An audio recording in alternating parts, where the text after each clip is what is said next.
ಬೆಂಡೆಕಾಯಿ ಸಾರು, ಗೊಜ್ಜು, ಪಲ್ಯ ಏನು ಮಾಡಿಕೊಟ್ರು ಬೇಡ ಅನ್ನೋರಿಗೆ ಈ ರೀತಿ ಬೆಂಡೆಕಾಯಿ ಉಪಯೋಗಿಸಿ ಒಂದು ರುಚಿಯಾದಂಥ ದೋಸೆ, ಹಾಗೆಯೇ ಒಂದು ಮಸ್ತಾಗಿರೋಂಥ ಬೆಂಡೆಕಾಯಿ ಚಟ್ನಿ, ಎರಡು ಅದ್ಭುತವಾದಂಥ ಕಾಂಬಿನೇಷನ್ನು. ಬೆಂಡೆಕಾಯಿ ಹಾಕಿದ್ದೀವಿ ಅಂತಲೇ ಗೊತ್ತಾಗೋದಿಲ್ಲ, ಆದರೂ ರುಚಿ ಮಾತ್ರ ಅದ್ಭುತವಾಗಿರುತ್ತೆ. ಇದನ್ನು ಮಾಡೋದು ಹೇಗೆ ಅಂತ ನೋಡೋಣ. ನಾನು ಆಶಾ, ನಿಮಗೆಲ್ಲರಿಗೂ ಅಡುಗೆ ಸಾಧನಕ್ಕೆ ಸ್ವಾಗತ. ಇವತ್ತಿನ ಬೆಂಡೆಕಾಯಿ ಕಾಂಬೋ ರೆಸಿಪಿನಲ್ಲಿ ಮೊದಲು ಈ ಬೆಂಡೆಕಾಯಿನ ಹುರ್ಕೋಬೇಕಾಗುತ್ತೆ. ಪ್ಯಾನಿಗೆ 1 ಟೇಬಲ್ ಸ್ಪೂನಷ್ಟು ಎಣ್ಣೆ ಹಾಕ್ಕೊಂಡು ಇಲ್ಲಿ 1/4 kg ಬೆಂಡೆಕಾಯಿನ ಹುರ್ಕೊಳ್ತಾ ಇದ್ದೀನಿ. ಬೆಂಡೆಕಾಯಿನ ಏನು ಮಾಡಬೇಕು ಅಂದರೆ ನೀರಲ್ಲಿ ಚೆನ್ನಾಗಿ ತೊಳೆದ್ಬಿಟ್ಟು ಚೆನ್ನಾಗಿ ಒರೆಸ್ಬಿಟ್ಟು ಡ್ರೈ ಆಗೋ ಹಾಗೆ ಚೆನ್ನಾಗಿ ಒರೆಸ್ಬೇಕು. ಆಮೇಲೆ ಅರ್ಧ ಇಂಚಿನಲ್ಲಿ ಈ ರೀತಿ ಕಟ್ ಮಾಡಿಕೊಂಡು ಎಣ್ಣೆಯಲ್ಲಿ ಒಂದು 4 ರಿಂದ 5 ನಿಮಿಷ ನಾವು ಹುರ್ಕೋಬೇಕಾಗುತ್ತೆ. ಏನಕ್ಕೆ ಅಂದರೆ ನಿಮಗೆಲ್ಲ ಗೊತ್ತಿರೋದೆ, ಬೆಂಡೆಕಾಯಿನಲ್ಲಿ ಸ್ವಲ್ಪ ಅಂಟು ಬರುತ್ತಲ್ವ, ಅದನ್ನು ತೆಗೆಯೋದಕ್ಕೋಸ್ಕರ ಈ ರೀತಿ ಎಣ್ಣೆಯಲ್ಲಿ ಹುರ್ಕೋಬೇಕಾಗುತ್ತೆ. ಈ ಬೆಂಡೆಕಾಯಿನ ಹುರ್ಕೋಬೇಕಾದ್ರೇ ಈ ದೋಸೆಗೆ ಚಟ್ನಿಗೆ ಖಾರಕ್ಕೆ ತಕ್ಕಂತೆ ಇಲ್ಲಿ 5 ರಿಂದ 6 ಹಸಿಮೆಣಸಿಕಾಯನ್ನು ಹಾಕ್ಕೊಂಡು ಅದನ್ನೂ ಸಹ ಬೆಂಡೆಕಾಯಿಯೊಂದಿಗೆ ಹುರ್ಕೊಳ್ತಾ ಇದ್ದೀನಿ. ಹಾಗೆಯೇ ಕೊನೆಗೆ 1 ಹಿಡಿಯಷ್ಟು ಕೊತ್ತಂಬರಿ ಎಲೆನೂ ಸಹ ಇದರೊಳಗಡೆ ಹಾಕ್ಕೊಂಡು ಲೈಟಾಗಿ ಬಾಡಿಸ್ಕೊಳ್ತಾ ಇದ್ದೀನಿ. ಈಗ ನೋಡಿದರೆ ಬೆಂಡೆಕಾಯಿ ಸಹ ಚೆನ್ನಾಗಿ ಬಾಡಿದೆ, ಹಾಗೆಯೇ ಕೊತ್ತಂಬರಿ ಎಲೆ, ಹಸಿಮೆಣಸಿಕಾಯಿ ಸಹ ಚೆನ್ನಾಗಿ ಬಾಡಿದೆ. ಒಂದು ಮುಖ್ಯವಾದ ವಿಷಯ ಏನು ಅಂದರೆ ಬೆಂಡೆಕಾಯಿ ಚೆನ್ನಾಗಿ ಬಾಡಬೇಕು, ಆದರೆ ಕಲರ್ ಚೇಂಜ್ ಆಗಬಾರ್ದು. ಹಾಗಾಗಿ 4 ರಿಂದ 5 ನಿಮಿಷ ಚೆನ್ನಾಗಿ ಕೈ ಬಿಡದೇ ಹುರ್ಕೊಂಡ್ರೆ ಈ ರೀತಿ ರೆಡಿ ಆಗುತ್ತೆ. ಈಗ ಹುರಿದಿರೋಂತಹ ಬೆಂಡೆಕಾಯಿ, ಮೆಣಸಿನಕಾಯಿ, ಕೊತ್ತಂಬರಿನಲ್ಲಿ ಅರ್ಧ ಭಾಗದಷ್ಟು ಮಾತ್ರ ಮಿಕ್ಸಿ ಜಾರ್ಗೆ ಹಾಕ್ಕೊಳ್ತಾ ಇದ್ದೀನಿ. ಇನ್ನು ಅರ್ಧ ಭಾಗನ ನಾನು ಏನು ಮಾಡಬೇಕು ಅಂತ ನಾನು ಆಮೇಲೆ ಹೇಳ್ತೀನಿ. ಈಗ ದೋಸೆ ಹಿಟ್ಟಿಗೋಸ್ಕರ ನಾವು ತೊಗೊಂಡಂಥ ಅರ್ಧ ಭಾಗನ ಇಲ್ಲಿ ಅಗಾರೋ ಕಮರ್ಷಿಯಲ್ ಮಿಕ್ಸರ್ ಗ್ರೈಂಡರ್ನಲ್ಲಿ ನಾನು ನುಣ್ಣಗೆ ರುಬ್ಕೊಳ್ತಾ ಇದ್ದೀನಿ. ಬೇಕು ಅಂತಂದರೆ 2 ಟೇಬಲ್ ಸ್ಪೂನಷ್ಟು ನೀರನ್ನು ಹಾಕ್ಕೊಂಡು ಈ ಹದದಲ್ಲಿ ನಾವು ರುಬ್ಕೋಬೇಕಾಗುತ್ತೆ. ಈಗ ನೋಡಿದ್ರೆ ಬೆಂಡೆಕಾಯಿ, ಹಸಿಮೆಣಸಿನಕಾಯಿ, ಕೊತ್ತಂಬರಿ ಎಲೆ ಅರ್ಧ ಭಾಗದಷ್ಟು ಮಾತ್ರ ರುಬ್ಕೊಂಡಿದ್ದೀನಿ. ಈಗ ಅದನ್ನು ಪಾತ್ರೆಗೆ ಹಾಕ್ಕೊಂಡು ಮೊದಲು ಸ್ವಲ್ಪ ನೀರನ್ನ ಸೇರಿಸ್ಕೊಂಡು ಇದನ್ನು ಚೆನ್ನಾಗಿ ಮಿಕ್ಸ್ ಮಾಡ್ಕೊಳ್ಳೋಣ. ಯಾಕೆ ಅಂತಂದರೆ ನಾವು ನೀರನ್ನ ಸೇರಿಸ್ತೇನೆ ಈ ಮಿಶ್ರಣಕ್ಕೆ ಡೈರೆಕ್ಟಾಗಿ ದೋಸೆ ಹಿಟ್ಟನ್ನು ಹಾಕ್ಕೊಂಡು ಮಿಕ್ಸ್ ಮಾಡ್ತಾ ಹೋದರೆ ಏನಾಗುತ್ತೆ ಅಂದರೆ ನಾವು ಜಾಸ್ತಿ ಹೊತ್ತು ಈ ರೀತಿ ಸ್ಪೂನಲ್ಲಿ ಬಡಿತಾ ಹೋಗಬೇಕು. ಚೆನ್ನಾಗಿ ದೋಸೆ ಹಿಟ್ಟನ್ನು ಬಡಿತಾ ಹೋದರೆ ಏನಾಗುತ್ತೆ, ಅದರೊಳಗಡೆ ಏನಂತ ಗುಳ್ಳೆಗಳೆಲ್ಲ ಹೋಗುತ್ತೆ. ಆವಾಗ ನಾವು ದೋಸೆ ಹಾಕಿದರೆ ದೋಸೆ ಗಟ್ಟಿಗೆ ಬರುತ್ತೆ, ತೂದ ಬರೋದಿಲ್ಲ. ಹಾಗಾಗಿ ಮೊದಲು ಈ ಮಿಶ್ರಣಕ್ಕೆ ಸ್ವಲ್ಪ ನೀರನ್ನ ಹಾಕ್ಕೊಂಡು ಚೆನ್ನಾಗಿ ಮಿಕ್ಸ್ ಮಾಡಿಕೊಂಡು ಒಂಥರ ಗ್ರೇವಿ ಥರ ಆದಮೇಲೆ ಎಷ್ಟು ದೋಸೆ ಹಿಟ್ಟು ಬೇಕೋ ಅಷ್ಟು ದೋಸೆ ಹಿಟ್ಟನ್ನು ಇಲ್ಲಿ ಸೇರಿಸ್ಕೊಳ್ತಾ ಇದ್ದೀನಿ. ದೋಸೆ ಹಿಟ್ಟು ಮನೆಯಲ್ಲಿ ಇರುತ್ತಲ್ಲ, ಅದನ್ನೇ ನಾನು ಉಪಯೋಗಿಸ್ಕೊಳ್ತಾ ಇದ್ದೀನಿ. ಮಾಮೂಲಿ ದೋಸೆ ಹಿಟ್ಟನ್ನು ಈ ಬೆಂಡೆಕಾಯಿ ಮಿಶ್ರಣಕ್ಕೆ ಹಾಕ್ಕೊಂಡು ರುಚಿಗೆ ತಕ್ಕಷ್ಟು ಉಪ್ಪನ್ನು ಸೇರಿಸ್ಕೊಂಡು ಚೆನ್ನಾಗಿ ಮಿಕ್ಸ್ ಮಾಡಿದರೆ ಬೆಂಡೆಕಾಯಿ ದೋಸೆ ಮಿಶ್ರಣ ರೆಡಿ. ಈಗ ನೋಡಿದ್ರೆ ಇನ್ನೂ ಸ್ವಲ್ಪ ಅಂಟಿದೆ, ಯಾಕೆಂದರೆ ಆ ಬೆಂಡೆಕಾಯಿನಲ್ಲಿ ಅಂಟಿರುತ್ತಲ್ಲ ಅದು ಇದ್ದೇ ಇರುತ್ತೆ, ಸ್ವಲ್ಪನಾದರೂ ಇರುತ್ತೆ. ಹಾಗಾಗಿ ಇದಕ್ಕೆ ಮತ್ತೆ ನಾನು ಸ್ವಲ್ಪ ನೀರನ್ನ ಸೇರಿಸ್ಕೊಂಡು ಈ ರೀತಿ ಚೆನ್ನಾಗಿ ಮಿಕ್ಸ್ ಮಾಡ್ತಾ ಅಂಟು ಸ್ವಲ್ಪ ಕಡಿಮೆ ಆಗುತ್ತೆ.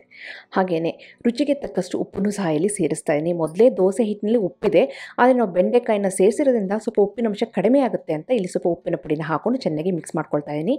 ಈ ಹದಕ್ಕೆ ದೋಸೆ ಹಿಟ್ಟು ರೆಡಿ ಆದರೆ ಸಾಕಷ್ಟೇ, ಬೆಂಡೆಕಾಯಿ ದೋಸೆನ ಆರಾಮಾಗಿ ಹಾಕ್ಬೋದು. ಈಗ ದೋಸೆ ಹಿಟ್ಟು ರೆಡಿಯಾಗಿದೆ, ಅದನ್ನ ಸೈಡಿಗೆ ಇಡೋಣ. 5 ನಿಮಿಷದಲ್ಲಿ ಬೆಂಡೆಕಾಯಿ ಚಟ್ನಿ ಮಾಡೋದು ಹೇಗೆ ಅಂತ ತೋರಿಸ್ತೀನಿ.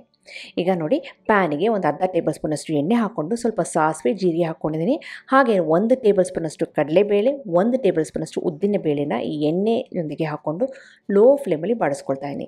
ಈ ಬೇಳೆಗಳನ್ನ ಲೋ ಫ್ಲೇಮಲ್ಲಿ ಬಾಡಿಸೋದು ತುಂಬಾ ಮುಖ್ಯ, ಯಾಕೆ ಅಂದರೆ ಇದು ಚೆನ್ನಾಗಿ ಕಟಕ್ ಅಂತ ಟೆಕ್ಸ್ಚರ್ ಬರಬೇಕು, ಅಲ್ಲಿವರೆಗೂ ಬಾಡಿಸ್ಕೋಬೇಕಾಗುತ್ತೆ.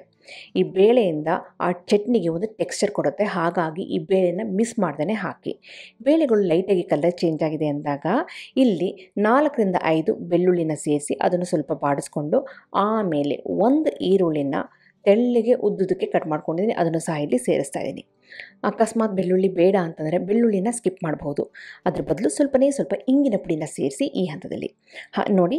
ಈಗ ಬೆಳ್ಳುಳ್ಳಿ, ಈರುಳ್ಳಿ ಎಲ್ಲನೂ ಬಾಡಿಸ್ಕೋಬೇಕಾದ್ರೆ ಒಂದು ಅರ್ಧ ಇಂಚಿನಷ್ಟು ಹುಣಸೆ ಹಣ್ಣನ್ನು ಸಹ ನಾನು ಇದರೊಂದಿಗೆ ಹಾಕ್ಕೊಂಡು ಬಾಡಿಸ್ಕೊಳ್ತಾ ಇದ್ದೀನಿ.